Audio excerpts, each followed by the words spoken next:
What's up YouTube? So I know I haven't made a video in a while, and this is going to be a pretty big update on how the car looks. So I'm sure you guys have seen the photos on Instagram and stuff. I was originally going to film the whole process of me wrapping the car a different color, but it was just super tedious and took way too long. In general, I went with vinyl wrapping because it's a lot cheaper than paint, and I don't have someone I could go to get the car painted. I would get the car painted if I knew someone, but I don't. And as far as painting it in my garage, I don't have a dust-free paint booth, and I feel like the fumes would be a little overwhelming in a home garage. So without further ado, let's check out the car. So I'm sure everyone that follows my channel or knows the MRS knows what this livery is.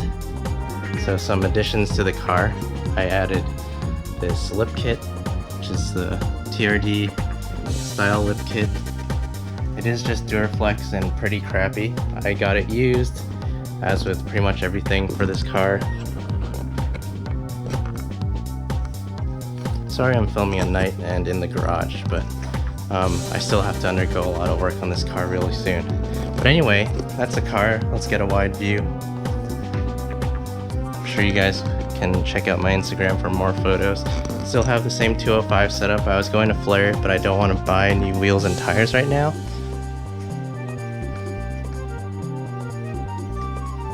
But yeah, overall I'm pretty happy with the result.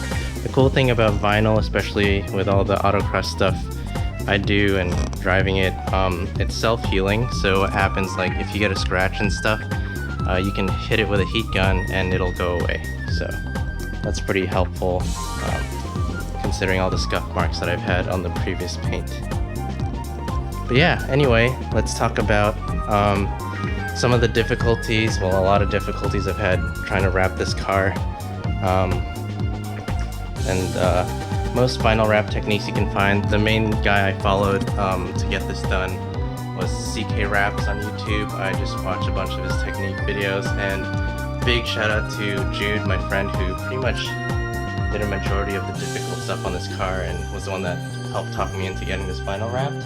I'll just go around and I'll talk about like the techniques I did, or me and my friend did, to get this thing done. So the main challenges to this car, and I think most cars, is wrapping the bumpers. So as you guys can see, so the rear bumper, it's all one piece. The main issue when you're wrapping like a car like this is you've got all these different angles. Excuse me, the car's dirty, I just took it for a drive.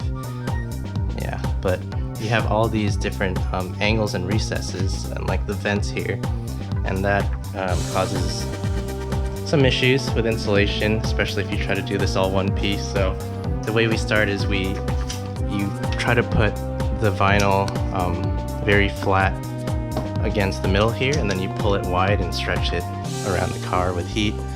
Right now the car's dirty, and then here, well, the crash bar is not on right now because I'm going to do the clutch soon, more on that later. But we have heat tape here because I wasn't sure how this would hold up with the exhaust coming out the middle, but it's been fine. I've already driven it and gunned it around a bit. So that was the bumper. This part, had to cut this all, and you can see it's still silver. Remember, I had a silver trunk. This part is just plasti dipped black, my aluminum. And of course the hard top, which is probably the hardest part wrapping the car besides the bumpers. I actually did this in 3 pieces.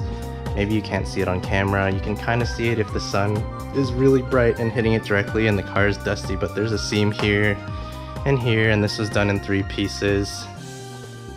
And then the bottom was done in sections to wrap that. But overall, it looks pretty good.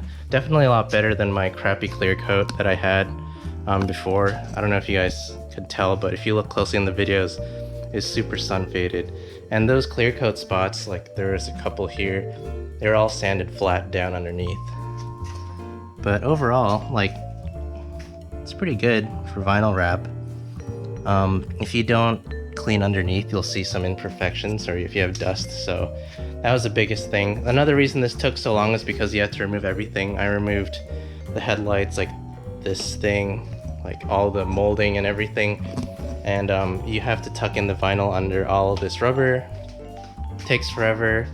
Have to wrap this, and it's just a lot of patience needed, which I don't have a lot of. Fender also wrapped. Front bumper, this is all one piece also. So again, we started from the middle, worked our way out and around. Cool thing about having the lip kit is we just tuck the vinyl underneath it and stuff, and it can hide under the lip. This is Plastidip, but I have the APR GT3 mirrors coming in. What else? I don't know if I updated, but I raised the ride height because I don't want that McPherson bump steer. I don't want the suspension control arms to be like bent up, so I raised the car so that the car has a better roll center because I don't have a roll center adjuster kit. But anyway, let's see what else is updated. Let's just go through the car. Did you guys see my updated interior? I don't have the door cards because of the mirrors, but I wanted to leave the door cards out until those GT mirrors ship. They're delayed by COVID or customs. So got the steering wheel, got the harnesses, roll bar. You guys saw that nightmare of an install. And yeah, so up next for the car, I'm going to be dropping the clutch right away. I just drove it around to take some initial photos because I'm sure people wanted to get an update. Oh, I also got these, the C1 scoops, also vinyl wrapped. That's gonna look really good here when I put those on with 3M tape. But like I was saying, I'm prepping the car for the Packwood Pro Solo event. If I can get the day off. I already requested the day off, but the Packwood Pro Solo Autocross event, and that's July 17th, I believe. And before that, I'm going to be installing the clutch. If you guys watched my last video of me racing the car, the clutch was slipping really bad and it sounded like a CVT. So not going to be doing much driving until I change the clutch then. The Pro Solo event, if you guys want to look it up on YouTube, it's pretty much autocross, but it's from a standing start with a light, like a drag race, and you guys go when the light turns green, and then the course is mirrored, so you're racing 1 versus 1. So that's going to be a pretty cool video when I make that. So anyway guys, that's all for now. Just a quick update on the car. Next thing I'm going to be doing is dropping that clutch, and then the next competition is hopefully the Packwood Pro Solo Autocross event.